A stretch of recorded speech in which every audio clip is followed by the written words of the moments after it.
গণঅভ্যুত্থান পরবর্তী বাংলাদেশেও পরিবর্তন হয়নি সমতল ও পাহাড়ের ক্ষুদ্র নৃগোষ্ঠীদের প্রতি দৃষ্টিভঙ্গি, এমন অভিযোগ করেছেন বোধি জ্ঞান ভাবনা কেন্দ্রের সভাপতি দয়াল কুমার বড়ুয়া। তিনি বলছেন, একমাত্র জিয়াউর রহমানের সময়ে গারো সম্প্রদায়ের জন্য সঠিক নিয়মে কিছু কাজ করা হয়েছিল। এরপর আর তাদের পক্ষে শক্ত কোনো নেতৃত্ব তৈরি হয়নি। তার মতে উপজাতি, ক্ষুদ্র নৃগোষ্ঠী, আদিবাসী যেই শব্দেই ডাকা হোক না কেন, বাংলাদেশের সার্বিক উন্নয়ন করতে হলে তাদের অন্তর্ভুক্তির বিকল্প নেই। বিগত 50 বছরে নানামুখী আগ্রাসন ও সঠিক নেতৃত্বের অভাবে দেশের ক্ষুদ্র জাতিগোষ্ঠীরা উপনীত হয়েছে প্রান্তিকতার শেষ সীমানায়। দেশের নাগরিক হয়েও এখনো অস্তিত্ব সংকটে জীবনযাপন করছেন তারা। স্বাধীনতার পরবর্তী সময় থেকেই বঞ্চনার শিকার এই জাতিকে নিয়ে এখনো চলছে নানা বিতর্ক।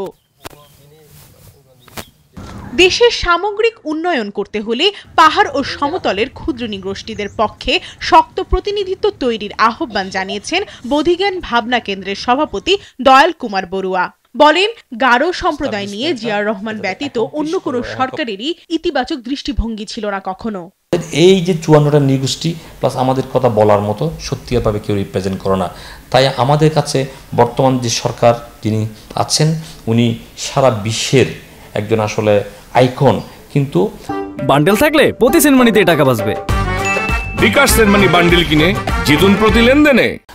অতীব দুঃখের বিষয়, তাকে যদি এই জিনিসগুলো অ্যাড্রেস করার সুযোগ না পায়, তাহলে উনি এতগুলো মানুষের প্রবলেম সলভ করা কোনোদিন সম্ভব না। If you put right man in the right place, এবং আমরা যদি সত্যিকারই রিপ্রেজেন্টেশন যদি পাঠাই, তখন মনে হয় আমরা সবাই ভালো থাকবো।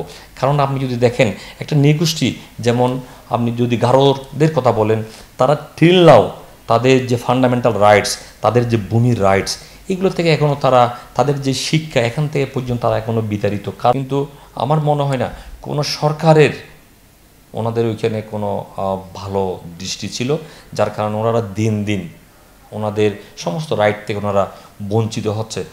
শহীদ জিয়াউর রহমানের সময় উনি স্পেশালি গারো যে এই সম্প্রদায়, ওনাদেরকে সামনের দিকে নিয়ে আসে এবং উনি প্যাট্রোনাইজ করে। আমরা যদি সত্যিকার আর এই মানুষগুলোকে যদি পিছিয়ে রাখি, স্পেশালি যারা নৃগোষ্ঠী বলি, আমার মনে হয় এই দেশের সার্বিক উন্নতি কোনোদিন সম্ভব না।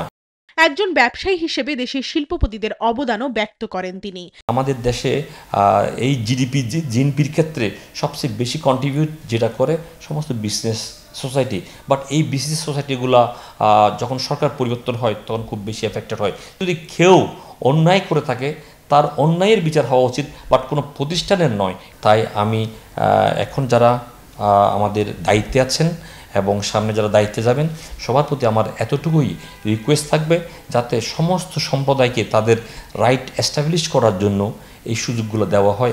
ব্যবসা, শিক্ষা সহ দেশের সকল খাতে ক্ষুদ্র নৃগোষ্ঠীদের অন্তর্ভুক্তি নিশ্চিত করবে নির্বাচনের মাধ্যমে আগামীতে এমন একটি সরকারের প্রত্যাশায় রয়েছে বাংলাদেশ বলে আশা ব্যক্ত করেন তিনি। প্রমা চৌধুরী, নিউজ 24, ঢাকা।